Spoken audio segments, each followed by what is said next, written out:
What is up, everybody? Welcome into the Staple Show, almost 5 o'clock here on this Wednesday. The Bills began preparation for the Seattle Seahawks on the practice field anyway. Today down at Orchard Park.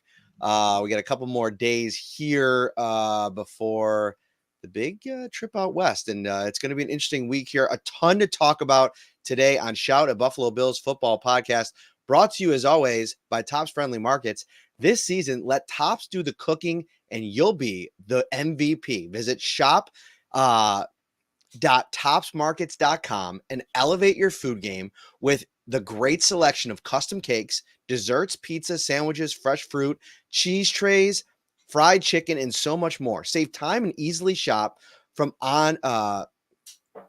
with the convenience of no fee pickup on all your game day deals. There are no service fees, no tips, just the best deals in town. Score great deals in time for kickoff at shop.topsmarkets.com. Ryan Talbot, how are you, buddy? Hey, I am doing great. Wednesday afternoon, beautiful weather here in Western New York. Can't beat it. Oh, it's beautiful out there in Olean, isn't it? Oh yeah, hitting 70 today, 80 yesterday. Did you wear jorts today? Of course I did. Well, not jorts, but like cargo shorts, of course. The classy. Do you wear jorts like with the little? No, I don't wear jorts. I've not had jorts probably since I was like in elementary. 35. 35. Dude, I want to see you in some jorts. Get on that. That'll be super funny. All right. Before we get too down the line here, if you're reading this headline coming in here, the Chiefs obviously made a big addition. And of course, I put in the headline, we're kind of running quick here. I said, does this mean the Chiefs are back because they traded for D-Hop? Obviously, I don't mean the Chiefs being back. They're undefeated. They're the best team in football. Obviously, I meant more their offense, the mojo, Patrick Mahomes, who's, among the league leaders in interceptions, and just the way that this offense has looked through the first 7 games of the season, it has not been very Chiefs-like. So I'm wondering, Ryan, from your perspective, they go out, they add DeAndre Hopkins. We saw him up close and personal last week. For most of that game, he got kind of a front row seat to watch down the stretch as he didn't play. But what are your impressions of this move for the Chiefs, where Hopkins is, and what you think this means for them? So the move itself, I don't blame the Chiefs for pulling it off. You're trading a 5th-round pick that can turn into a 4th-round pick for a player that, when healthy, can be a difference maker. He's no longer in his prime, but the words I'm using here are when healthy, and he's been dealing with this slight MCL tear throughout the year. That's the one thing that concerns me, but there's very little downside in this trade if you're Kansas City. You've already lost Hollywood Brown for the year. You've already lost Rashee Rice for the year. You need help in that wide receiver room. And even if he's not 100%, he's going to help this wide receiver room. He's going to help Patrick Mahomes. He makes the Chiefs' offense better. Is he a huge difference maker at this point in his career with the MCL tear? And I have to include that statement in there again. The MCL part is what scares me in terms of him not being close to 100%. It's not as big of a move as what the Jets or the Bills did, but it still helps this team at the end of the day. I think that, Patrick Mahomes and company, they always seem to get right come playoff time. Last year, their offense wasn't necessarily unbelievable either, but come playoff times, they figured it out. The defense is always pretty stout. Like you said, they're undefeated for a reason, with Patrick Mahomes throwing all these interceptions, with the issues in this offense. So a move like this certainly doesn't hurt them, but it doesn't blow me away either based on the circumstances of age and injury with Hopkins. So I put all these 3 trades next to each other, right? Like the Bills going out and getting Amari Cooper for a 3rd, and some other things. The Jets going out and getting Devontae Adams, paying a big chunk of that money for him that he was due, almost $12 million.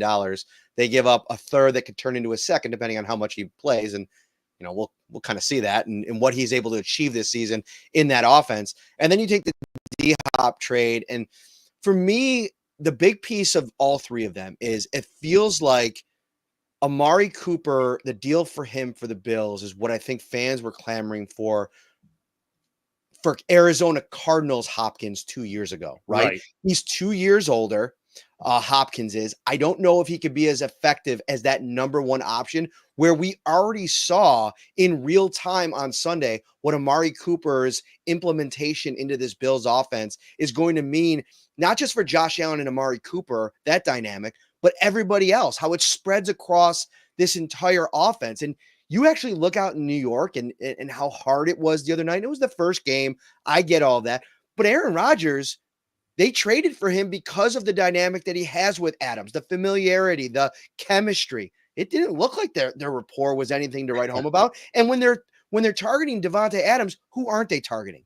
Garrett Wilson, who you can make an argument at this stage of both of their careers should be considered the better player. And the vibes around Garrett Wilson in general in New York since Aaron Rodgers has been there has been just perplexing.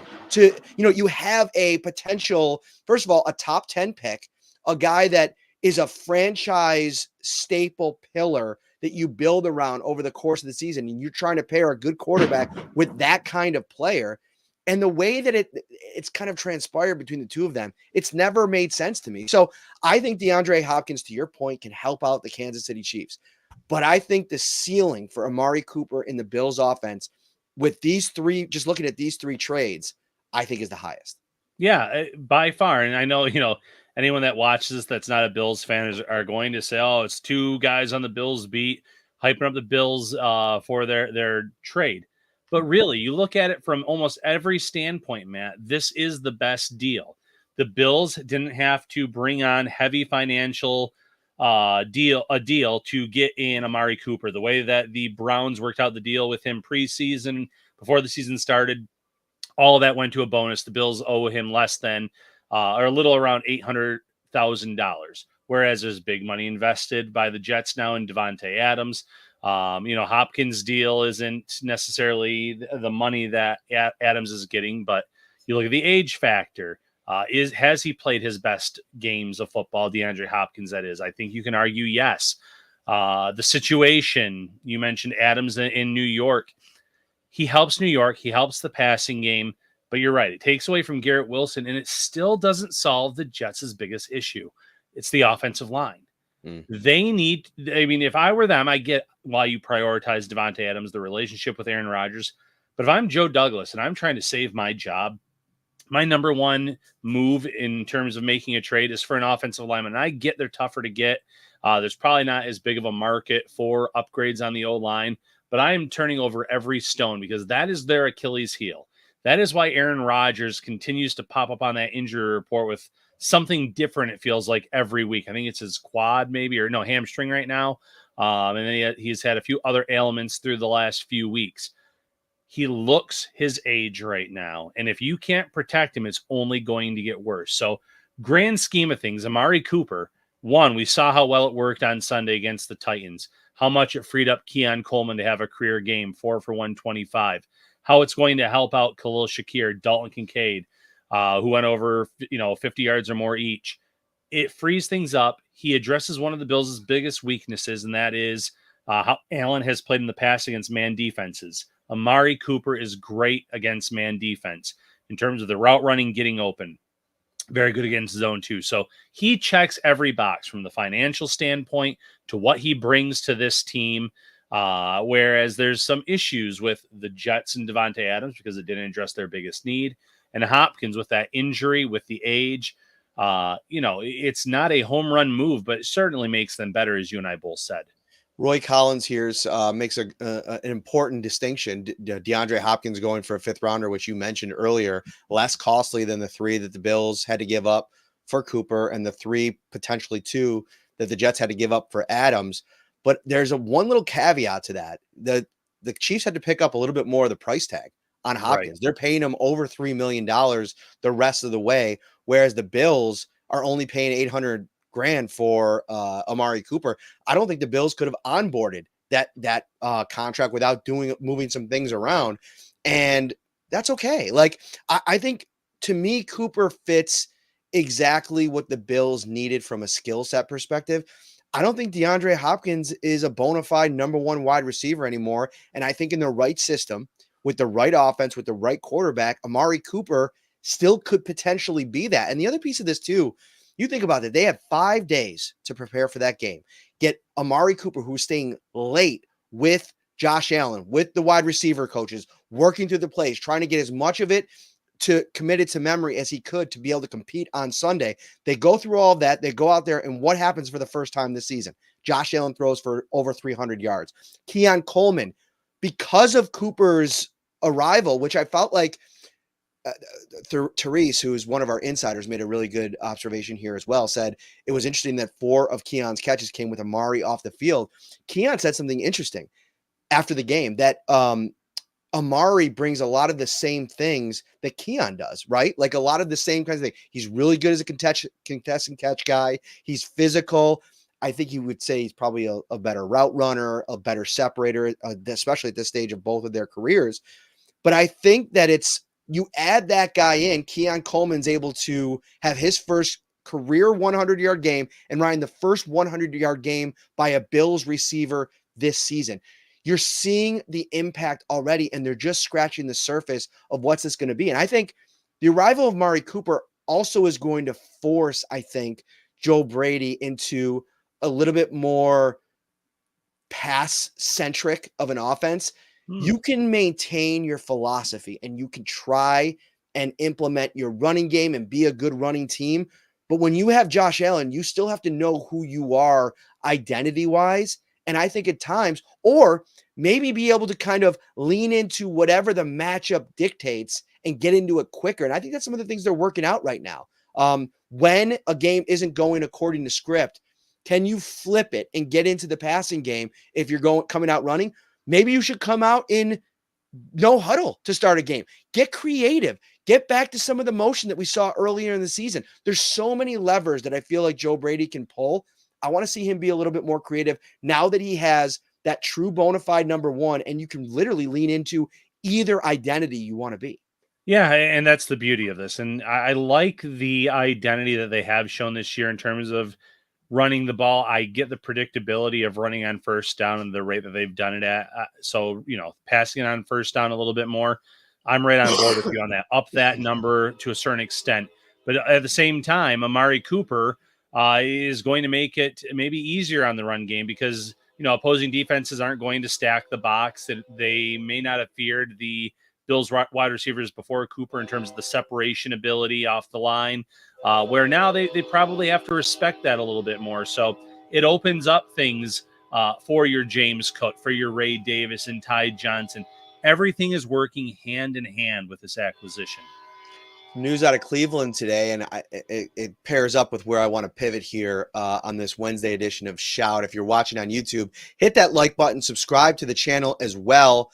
Ken Dorsey getting the reins as the play caller in that Cleveland offense with Jameis Winston taking over. I think that's a very interesting development. I don't know if Kevin Stefanski is just going to try to see if anything crazy outside the box thinking will work. Obviously, he's called the offense there for quite a bit of years.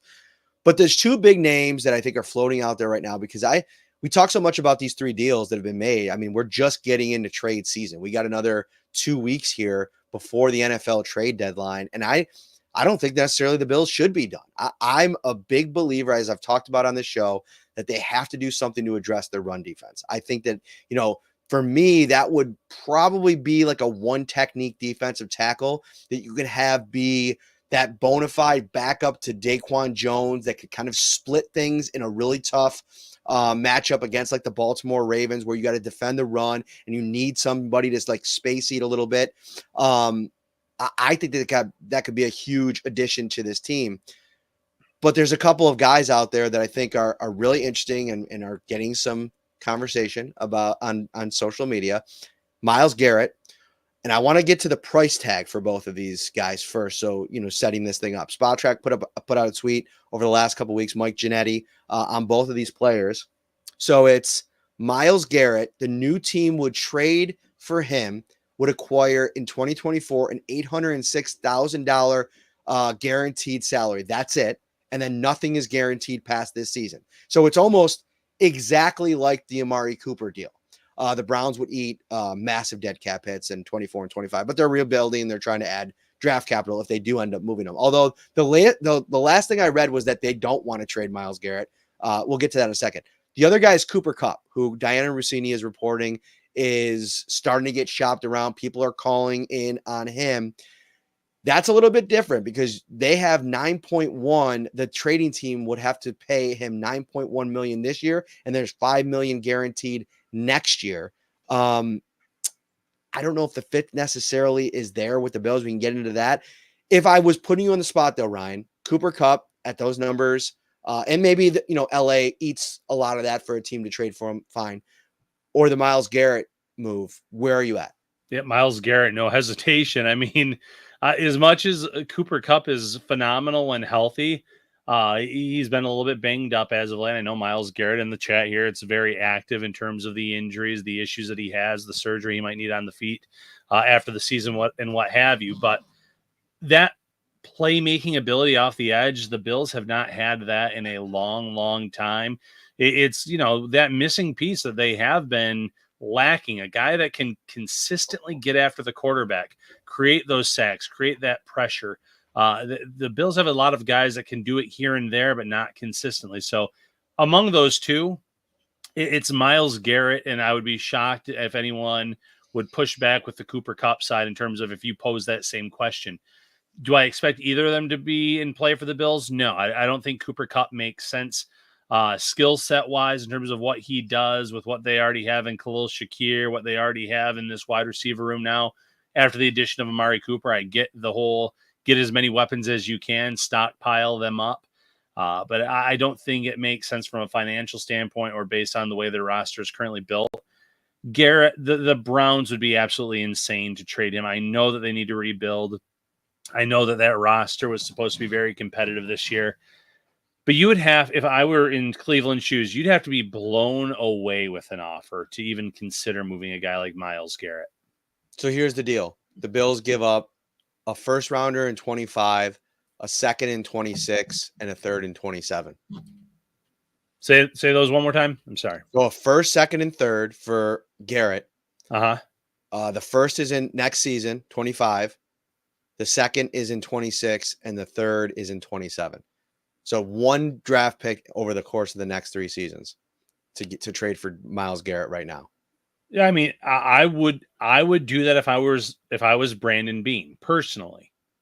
Do I think Brandon Beane would do that? No, he loves draft capital. That would still leave them with 2 2s though next year or in the 2025 draft. Right. It would still, leave them with a first in the following year's draft and a first in the second the year after that. If that's what it cost. And I see people saying, "Man, that's a crazy price." I'm crazy, maybe, but I would do that. I thought it might be a crazy price, but we're talking about the best edge rusher in the NFL. Between him and Watt, there you can argue those guys back and forth. That Watt's not going anywhere, obviously.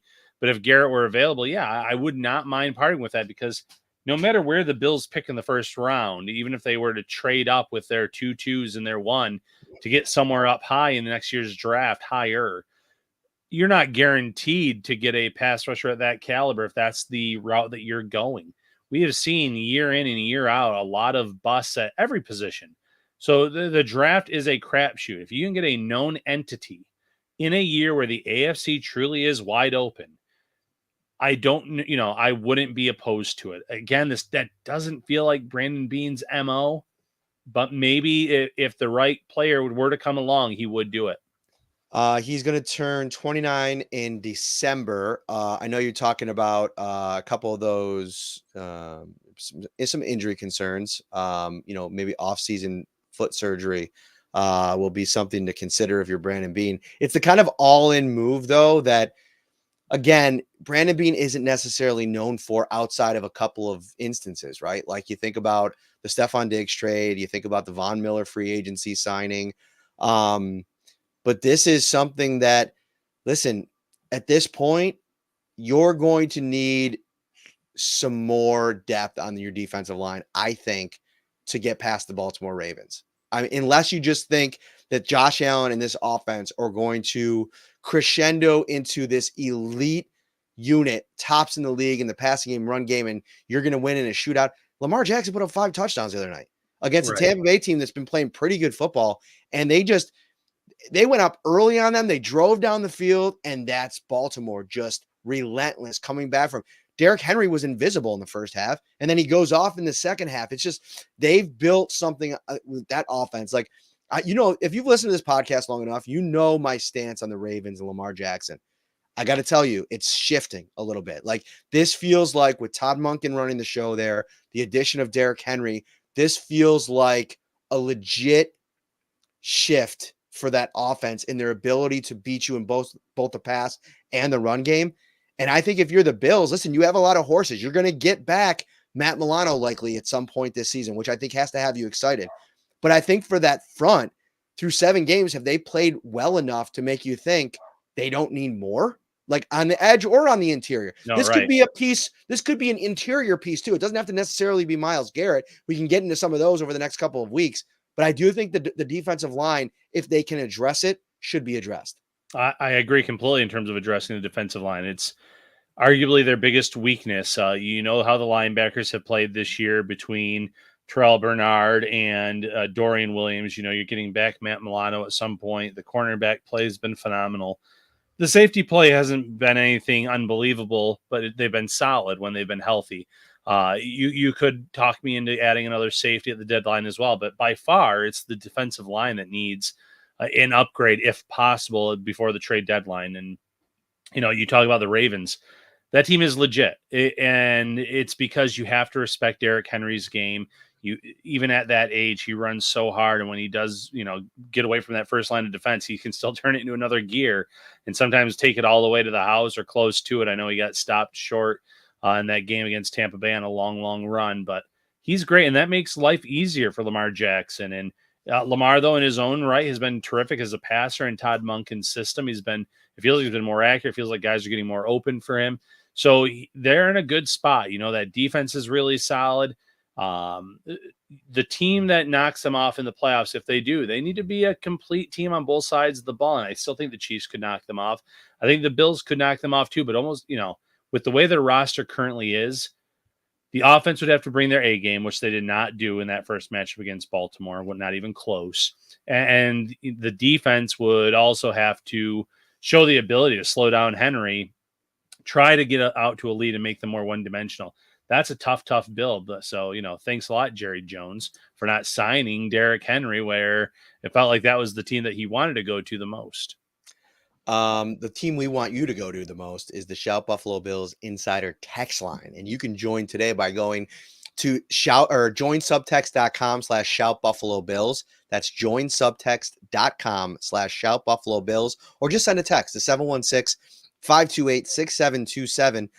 You get a 2-week free trial, and it's $3.99 a month. After that, access to Ryan Talbot and Matt Parrino 24/7, 365, game day, off day, practice day, whenever you need us, questions, analysis, or just chatting, talking about. I was talking to David today, one of our regulars, our insider. He made those awesome shirts for us last year. He's actually, I don't want to, hype this up too much for him, put any pressure on him. They're designing a new logo for a shirt right now. I talked to him today about it. That's big time. That's big time stuff. So we're excited. We just have great relationships with so many people on the Insider text line. It takes it to the next level. I was actually talking to our editor today, Nate, and one of the things we're thinking about putting together for the off season, we did a hype video / commercial with everybody that came out for the live show last Saturday, which was, by the way, amazing at Wingnuts. And now we're talking about doing a legitimate commercial to air for Shout, to air on all of the live streaming platforms. So like YouTube TV, Hulu, all that kind of stuff. And we're going to involve specifically the insiders, like get it out to all of them. We're almost at 500 insiders. And we're going to put together a date where we're actually going to have the crew up at Syracuse.com actually film a commercial. We'll have a fun time with that. So don't wait. Just sign up to become an insider right now. And the text line is brought to you by Carrie C. Beyer, attorney with the law offices of Francis M. Litro, located at 237 Main Street in Buffalo, New York. If you or someone you know is seriously injured, give them a call, 716-852-1234, or check out litrolaw.com. Boom. Great call there. Real quick, Matt, injury report. Have we maybe touched upon Terrell Bernard a little bit to give the insiders? I know that was something that we were being asked about a lot on social media, but also on the insider text line, and maybe something we could bring up here as we have David's comment up on top. Yeah, you can always get a hold of me at my email, which is mparrino, Parrino at nyup.com. And hopefully, if we get that design, we could get some shirts made up and we'll bring them to Turning Stone on November 30th, Verona, New York.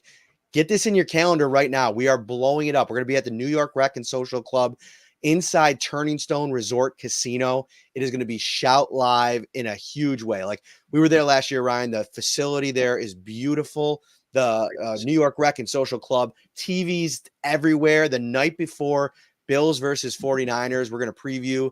We're going to hang out. We're going to talk Bills. It's going to be an amazing event. We can't wait for that one. Yeah, outstanding event. Really looking forward to that.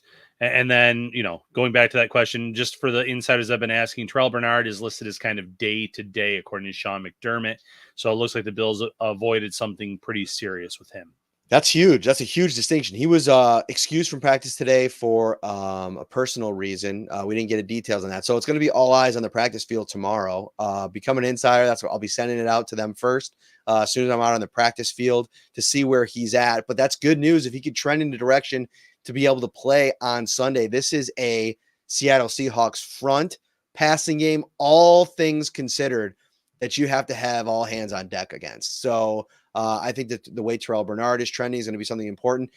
It was Dorian Williams practice today, which I think was good news. Some alarming news, though. Dwan Smoot not practicing today. That's a bit of a concern, knowing that you already are without Von Miller.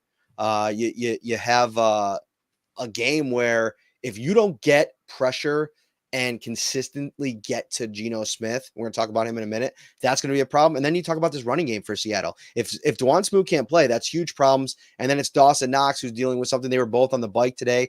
Curtis Samuel still out of practice.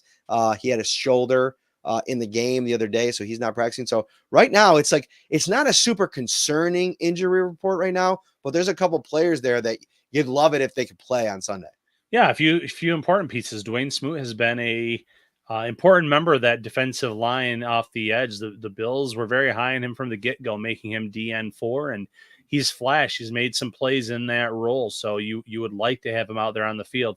Dawson Knox has been more involved in the offense. I know it doesn't necessarily show up in the targets, but being on the field, the blocking, you obviously had the touchdown in the game against the Jets, and you want to have your best weapons available, which he still is one of the, better weapons on this team. I know they have a long list of players, but if he's available, that'd be great for them too.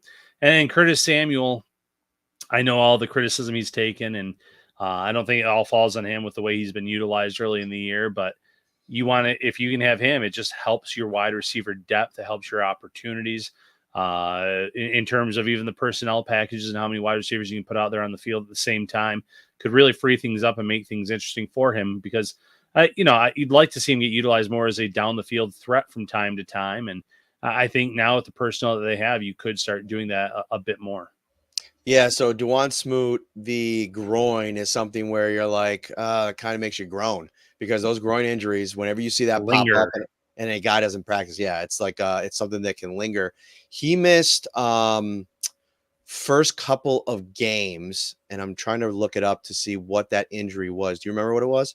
For Smoot. Oh gosh, oblique, was it? No, that was Javon. Toe. It was a toe injury. That's right. Okay, so for some reason I thought for a second that it might have been groin. So I think that's good news that it's not a re-emergence of a groin issue. He was dealing with that. I think it was turf toe at the time. So we got over that. So we'll see how he trends throughout the week. And then an ankle injury for Dawson Knox. We'll see if he's able to get out and practice at all. Dalton Kincaid was in the red non-contact jersey. He had the collarbone injury last week. He obviously went and played, and he was fine. And then Taron Johnson also had the red non-contact jersey. I think that's just precaution. He's been dealing with that forearm for a little over a month. He returned to practice, was still in the red non-contact jersey. So that's not like a new development. That's something that's been kind of playing out a little bit. Dorian Williams was listed as limited today with the knee injury. So he wasn't full, but he was out there in practice today. Yeah. So, good news on the Dorian Williams front. good news on the Terrell Bernard front being day-to-day or listed as day-to-day. So there were certainly some positives where we weren't necessarily sure of their injury status post-game on Sunday.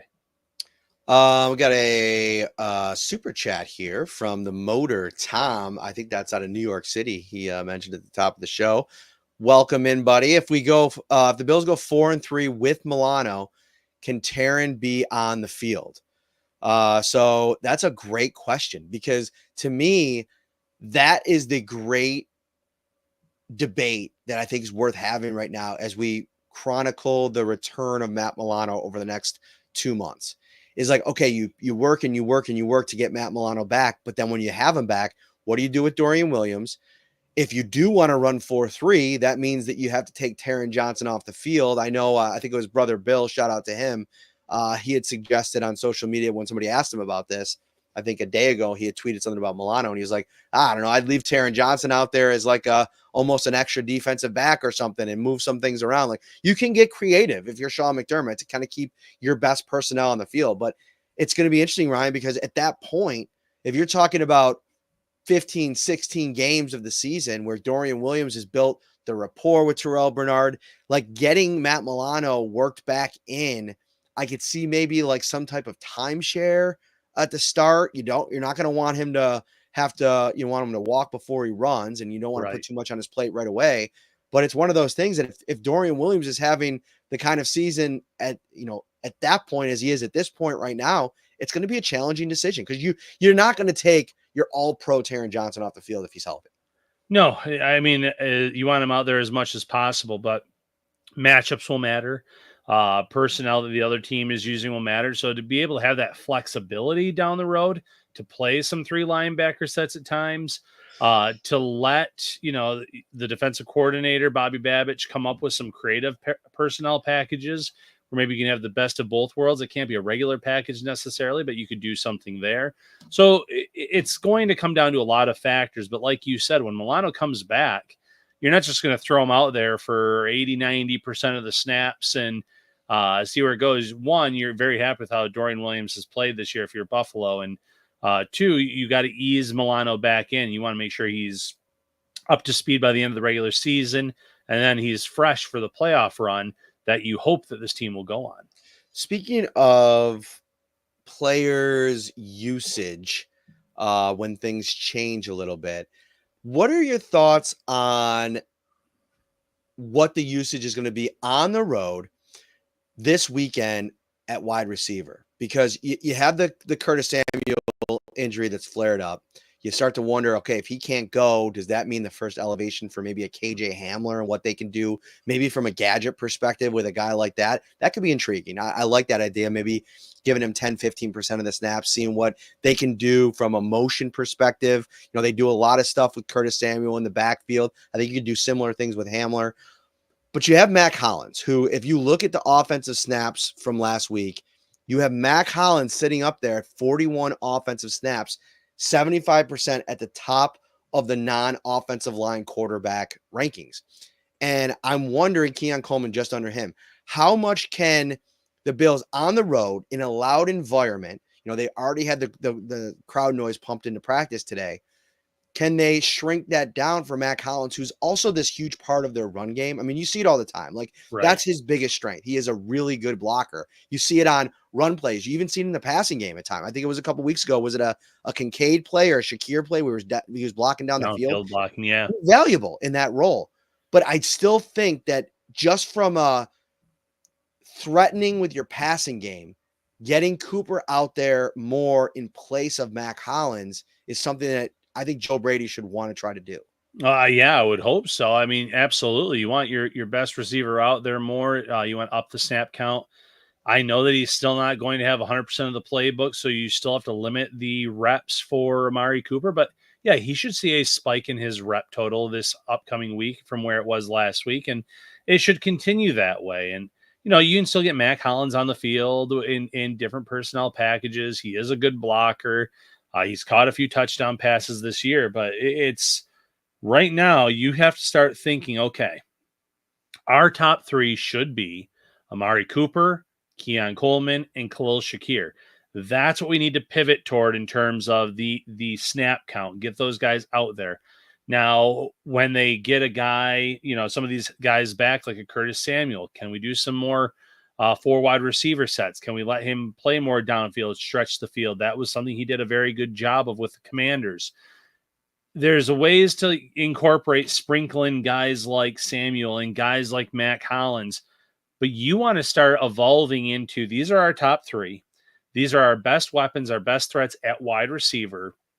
And we want to get them on the field together as much as possible to build up that rapport, to get creative with how we can use them. Put Keon in the slot from time to time and move Khalil around a little bit because he can play inside, outside. Cooper you want him as on the outside, obviously, but you can do some things there. So to me, yeah, you definitely this weekend need to see a spike in the snap count for Amari Cooper. Thank you so much for watching. We're almost at 1,200 people watching across all platforms on a little bit earlier than usual Staples show on a Wednesday. Lot to get to here today. We wanted to kind of get it on your radar right at dinner time, and so you can kind of dive into it over the course of the night. I want to get into Geno Smith briefly. We're not going to get too much into the Seahawks right now. Craig's asking about, potential impact on the rain. Seattle is like a crapshoot, man. Like it could have rain 90%, and then it could either rain or maybe it won't rain. So we'll talk a little bit more maybe about the weather in the preview show on Friday. But I want to have a quick conversation about Geno Smith because to me, he's such a wild card, right? Like he's the opposite of like a check down Charlie. He's a guy that is going to really try to stretch the field, maybe sometimes to his team's detriment. He is a gunslinger in a lot of ways. I think I saw that in the comments earlier today.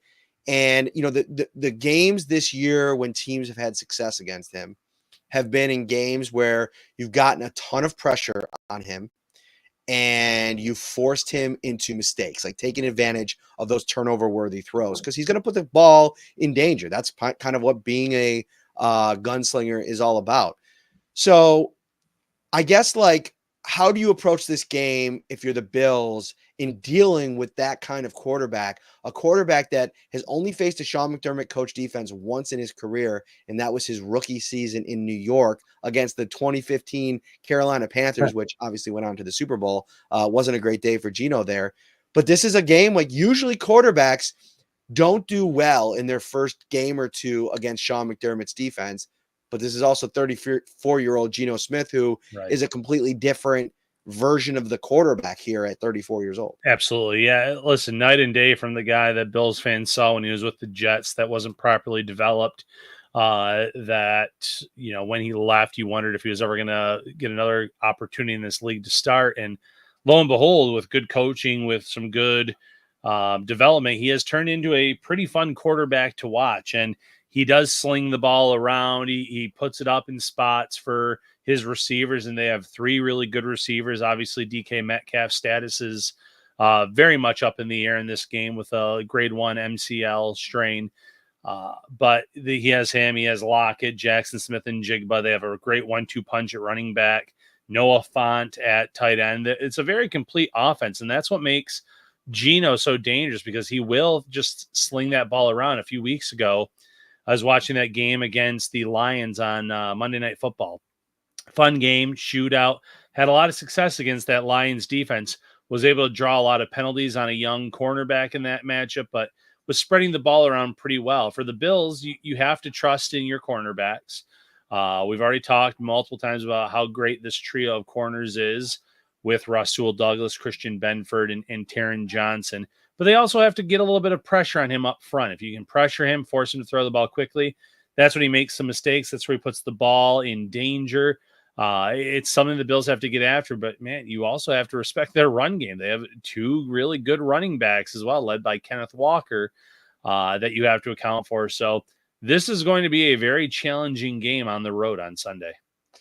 Couple of things here. First of all, people asking about practice. It doesn't look like they practiced yet today, Seattle. No. So I just checked a couple of their beat reporters and nothing yet. Although Mike McDonald spoke 2 hours ago and told reporters that the new linebacker that they just traded for, Ernest Jones, who was on the Tennessee Titans last week against the Bills, so he's going to get the Bills twice. they're actually going to put him at middle linebacker where Tyrell Dotson has been playing. And they're going to move Dotson to where he played for the Bills last year off the ball, which I think is a very interesting deal because now you're looking at 2 position changes. One of those positions is a guy that you're onboarding in week. That could be really some trouble for the Seattle Seahawks this week at linebacker. And then also when it comes to DK, they have the Rams the following week, division game. So if you're thinking about DK Metcalf, and I know he's going to try to play, but do they want to rush him back? Right. All these things are interesting storylines to kind of track throughout the week.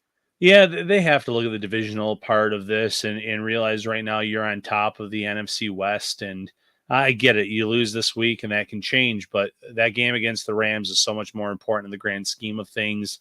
With the severity of DK Metcalf's injury, you would think he's going to miss at least one game. So that would make sense for him to miss a game against an AFC opponent in Buffalo and let him kind of heal up. But for that linebacker news, if I'm the Bills, I'm going in trying to attack that position. I know Dodson is very good off the ball. He showed that last year. It's why he was able to get a nice deal from Seattle in the offseason. But he's moving back there for the first time in Seattle. And it's a new scheme with a new linebacker that's literally just been brought in as of today, traded for and acquired. So, yeah, go after that linebacker position, attack it as best you can, because that might be an area where this offense can win and win consistently on Sunday afternoon. What else we got, Ryan, before we get out of here?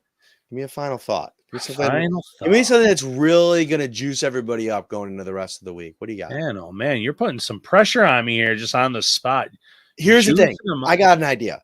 Go in your closet, get a pair of jorts. Right now, we'll wait.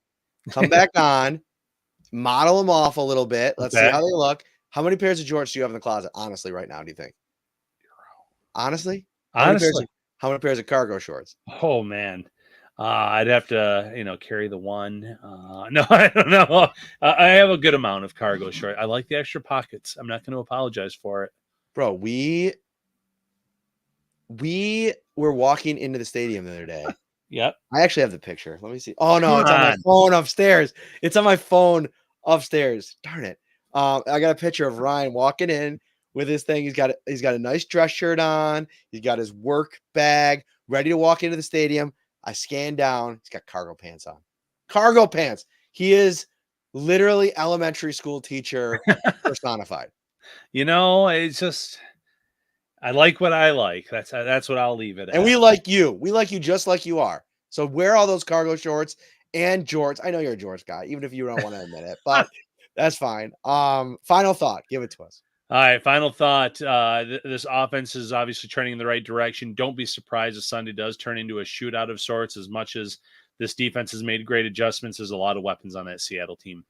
Speaking of don't be surprised if you get to Sunday and you're kind of coming up with an idea for game day. Like, what are you going to eat? What are you going to do? Guess what it is? They don't call it Slider Sunday for nothing, Ryan Talbot. Get over to Tops Friendly Markets. Look to elevate your food game during the football season at Tops. They've teamed up with King's Hawaiian once again to bring you delicious inspiration for terrific sliders from around the country. For recipe ideas and more, visit topsmarkets.com/Slider Sunday. We're back. We're back in a big way, baby. All right, he's Ryan Talbot. I'm Matt Parrino. Preview show on Friday. Seattle, Buffalo, Sunday. Have a great week, everybody. Take care.